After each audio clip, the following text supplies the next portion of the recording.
Now, the WBA, the WBC, and the IBF welterweight champion of the world. He told me on Wednesday he was going to be man down, and that's exactly what he did. A 10th round stoppage over Yordenis Ugas. I will give him the podium to have his moment. Errol, the Truth, Spence Jr., ladies and gentlemen, the unified welterweight champion of the world.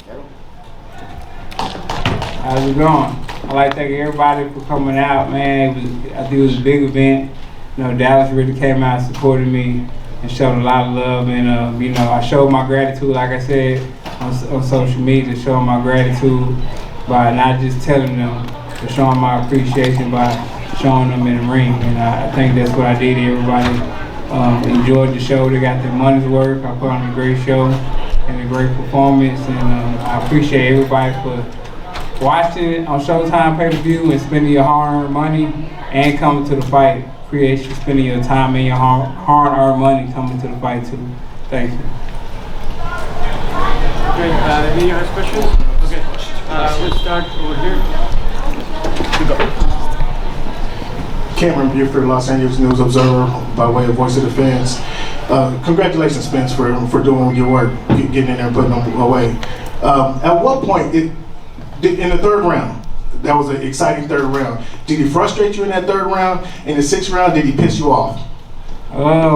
It was just in the third round. I think it was like even to start the fight. I was getting a little bit, you know, I was kind of off a little bit, you know, I guess the layoff, but I was kind of off a little bit and trying to find my rhythm and my range. So, and I was throwing like looping shots. My shots were coming a little bit hard, and I wasn't setting up my punches or just letting them go. Like I did in the later rounds, it started being more effective when I started letting them go. But at the first start, I started just throwing hard and trying to you know, put a lot of emphasis in my shots. Yeah, this is Skip Brown from Dante's Boxing Nation by way of Aki TV. First of all, congratulations, champ. Thank you. Terence Crawford tweeted, quote, "Congratulations, great fight.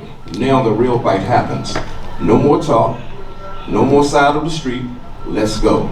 What's your response to Terence Crawford's comment? I mean, I already I already said what I said when I was in the ring. I've been saying it this whole week, doing presses and everything. I said, it's strap season. I got one more belt to get. And, you know, after I get through with Ugas, I'm coming in Terence Crawford. So, I already know what time it is.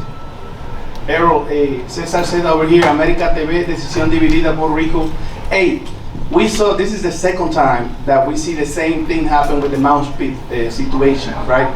Do you have to work on correcting the situation with the Mouthpiece? The same thing happened in the Garcia fight. You lost the Mouthpiece and you went looking for it too. It's keep happening. Hey, nah, you go for it. You're right. I gotta get a new mouthpiece. My mouthpiece been messed up. I gotta get a new mouthpiece. It's like it's not molded to my mouth at all, so it's just flopping everywhere.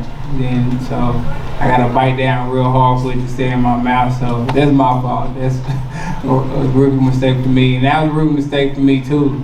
Like looking off and looking for my mouthpiece, and then, you know, I get punched like 3 times. So, you know, that was my fault too, because you supposed to protect yourself at all times. So, you know, hey man. Do you think if that happened with Crawford, well, do you think it's gonna be the same outcome? I mean, I don't know what the future holds, but like I said, I'm gonna get a new mouthpiece. Chance, hi, Errol. You really started right here in front of you.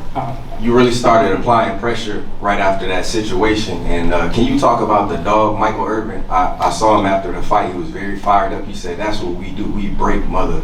Can you talk about your style and that pressure that you put on to make a fighter break inside of the ring? I think when the fight first started, I was being kind of impatient. I don't think I had my rhythm and my range, so, you know, I was throwing like looping shots, you know, trying to throw hard shots and trying to catch them. But in the later rounds, when I started, you know, setting my shots up and placing my shots and picking my shots and not throwing hard, but just, you know, letting them go, I think I was catching them a lot and, you know, breaking them down. And And I felt him breaking down because, you know, he wasn't throwing like he usually does. So I was like, okay, I got him now. And then, you know, I just kept punching. You know, I thought the ref was going to stop it a lot earlier. But, you know, he just let it keep going. Keith Heidick from BoxingScene.com. Congratulations, Errol. Thank you. Now that you've both made it crystal clear that you want this fight next, how difficult do you expect the negotiations to be, and what do you think would be fair for both of you? I'm not going to talk about what's going to be fair for both of us. You know, that's for the guys in suits to go over all the analytics and stuff like that, and, you know, see what, you know, we both bring to the table, and then, you know, sort it out like that. So, you know, he got his people that, you know, take care of his business. I got my people. You know, they'll meet up, and, you know, yeah, it'll make sense. Earl, straight down. Danny Alvarez here. First and foremost, congratulations on the victory. There's been a lot of questions regarding the eye, and obviously now you got in there, you showed, people were saying it hasn't been man down in a while, you showed. How do you feel now stepping out of the ring, getting a TKO here in front of your home crowd, and obviously first fight back since the detach right now? I feel good. I mean, there was a lot of questions that y'all had, not myself. Right. I've been in the gym, I've been sparring, so I didn't have any questions. Y'all had all the questions and the doubt, and, you know, saying he wasn't this, or he not the same fighter, or it's only natural. All the experts, it's only natural that when you have eye surgery, you're gonna be tentative in the ring and all the other bull crap. And then, that, like as you seen, like it was no tentativeness or anything like that. Like, you know, I was fighting. You know, I was fighting to get a knockout. So, you know, I felt good.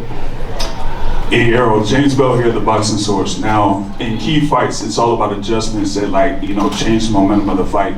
In the third and the fourth round, you pretty much started to land that left uppercut, and that was pretty much where Ugas didn't have an answer for it. So, like, kind of going to those adjustments as far as, like, you know, keeping consistent with the jab, but also incorporating the left uppercut, where, you know, he just didn't have an answer for that. Like, it's just about making adjustments, like you said. I think that's, you know, that is my style. Like, I make adjustments on the fly. And when something's not going right, you know, that's what I do, and I try to look for different things. So, like, I was throwing the left, it wasn't working, so I was jabbing, setting it up, and then throwing the right hook, it was working. Then I was throwing my short shots underneath, and then coming over the top, and that was working. So, you know, I was just trying different things, and, you know, and the things that was working, I started using more and more and more as the fight started going, and I started settling in. Earl, congrats, champ. Steven Cureño, KO Art of Sports. Your body attack was vicious tonight, man. Do you feel that helped open up the shots to the eye? And with the eye closing, did you see it closing, obviously, and maybe kind of start going for it more, thinking maybe the stoppage would come from that? I did see it closing, but, you know, I was just targeting, you know, what was open and just trying to punch through his guard. I know a lot of times he just sit and brace himself and, you know, try to take the shots. So I was just punching through the guard. Okay, we have time for one last question. Thank you. Valencia King with Real Talk Sports right here. Oh, congratulations again. My question is, you came out to none other than Southside the Realest. It's the Big T-U-C-K. What was that moment like for you? Because the city of Dallas was on 10. Yeah, that's what, you know, I aim to do, especially fighting in Dallas. You know, I want to bring homegrown, you know, people that's from the city. And, you know, I think it was a great moment for the city of Dallas, because to me, that's the biggest song that ever came out of Dallas. And, you know, everybody know that song, you know, so word for word. So I feel like it was a great moment, you know, a historic moment. And, you know, I'm going to keep putting on great shows and great performances, and, you know, if I can, you know, I'm gonna come out too. You know, this is probably this is my third rapper from Dallas that I came out with. So, you know, I'm always trying to, you know, show love, you know, back to my city, especially, you know, somebody has a great song. You know, I want to get them as much exposure as I can. All right, Errol, congratulations. Thank you. Enjoy the time off, my friend. Oh, yeah. Let's give a round of applause to Errol Spence Jr., ladies and gentlemen. the unified welterweight champion of the world. The best victory as far as you being his head coach, going overseas, winning the IBF, defeating Sean Porter, getting that WBC title, now defeating Ugas for the WBA. How satisfying is it for you as a coach? And is it, would you say it's your, like, are you impressed most by this victory than any of the other ones? You know, funny that like with the boxing thing is like, it's not so satisfying. I think that I'm just happy we got what we came out to get. So really, I'm more relieved than anything. I feel accomplished. But at the same time, I don't think about the other aspect of it. I just think that you want the guy to do great, you want the guy to do better, and he did well. I mean, and I just, because it doesn't matter, like if I win trainer of the year, my guys look horrible. They look subpar. And I mean, look, because the guy who they gave trainer of the year to, the year I was supposed to get it, the last time, the guy from Ring Magazine told me that Teofimo's win was more significant than mine. My two. Bringing Errol back from the car accident, and Jamel, they had 4 fights that year. But he said that one win was better than my fight. So what happened? His next fight he lost. Then the guy that beat him lost. So it's like, you know, that's the game, man. You know, you can't. My life is all about being consistent. It ain't about, you know, you get a flash. No, I want to be consistent. Crawford Spence, man, based on what you saw tonight. I mean, I can't base it off what I saw tonight because styles make fights. And I think that Errol would use his jab a lot more and box him a little differently. But I don't see no 147 beating Errol Spence. Even Boots or Terence Crawford. I don't think Terence Crawford can beat him. And I think he'll be gone before Boots really get a shot. What about that little right hand he got hit with in the 6th? I think that he wasn't protecting himself, and he should have been, but he was trying to, you know, get his mouthpiece together, and he got hit. But when you don't prepare yourself, anything can happen. So, but I still think that's what he said. It was a rookie mistake. But he came right back though and finished the job. So I mean, he got an A. He got an A. If I'm giving him a grade, he got an A. He took a difficult opponent and took him apart. Hassim, there we go. Just gotta ask you, you know, when Terence switches southpaw, that causes so much problems. But since Spence is a southpaw, is that not going to be as that, you know, effective? I'm telling you, Errol's jab is going to be the differentiator. Errol's jab is so powerful. I don't know if Terence going to want to turn around and southpaw. He might want to stay conventional. So there you go. So everybody wants to know who you got, Crawford or Spence, James? Crawford. Why is that? Why is that? Crawford. It's going to be a hell of a fight. It could be a draw. It's going to be a hell of a fight. You got him because he's more versatile fight, like counter punching and whatnot? Or? Yeah, a little better. It's not much to separate them. They're both great fighters, that's for sure. They're both great fighters. Thanks, James.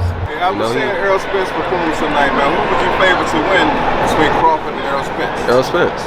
All day. Man, damn. How do you see the fight? Like you called tonight really well. How would that fight play out? You think, Frank, Errol and Terence? Man, Errol E a technician, man. I got E. I got E all day. You know, it's boxing, but I got E all day. You know, he's a technician, man. He can do everything. This fight will actually happen, you know. Yeah, it's gonna happen. No reason it's gonna happen. For it to not happen. It's gonna happen. It's gonna happen. You know, I think it's gonna happen this year. Usually when Terence like switches southpaw, it's a wrap for the other guy. He takes over. Yeah. Do you think with Spence being a southpaw too, that's gonna throw him off a little bit? Is it gonna throw Spence off? Yeah, throw Terence off a little bit when he makes his switch. I mean, I feel like he game enough to have the experience to still be able to adapt or whatever, but I just feel like, man, he a fundamental technician. He got everything, you know. So I feel like that's what's gonna be on his side. You know what I mean? No matter if Terence switches southpaw, orthodox, whatever, you know. It's Errol. Spencer Crawford. Y'all ready? It's gonna be a great fight. It's gonna be a hell of a fight. It's the fight everybody wants to see. Is it that Crawford's a more skilled fighter, but Spence is a stronger fighter? Let's go. Thanks, James. The Spence that operated tonight can operate against Terence. That will be a tremendous fight, and it should be the next fight that everyone sees in the welterweight division. Next big fight. Hopefully we see it next. Hopefully we see it next. The Spence that we saw tonight, 50-50 fight. Really? I'm gonna leave you with this, Sean, and I want to say most of it for the Porterweight podcast on Tuesday. Is Spence being a fellow southpaw, is that going to be tough for Terence? Okay.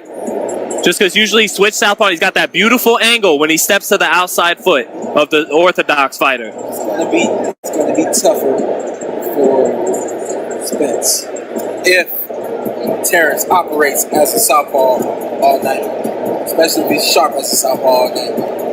I don't know what game plan they're going to come to the ring with, but I can see Spence trying to pitch from both sides because he has the ability to do that. But I think that it would be an advantage for him to try to pitch from both sides, going back and forth, try to keep. Because Terence usually he'll go southpaw and that's it. Yeah. But you think he should maybe incorporate that orthodox stance more? Yeah. Interesting, because that's not something he does. Once he switches, that's it. Switches, he's done. Yeah. He's like, hey, this is what I'm going to do. Stop it. That's how he's been successful throughout his entire career.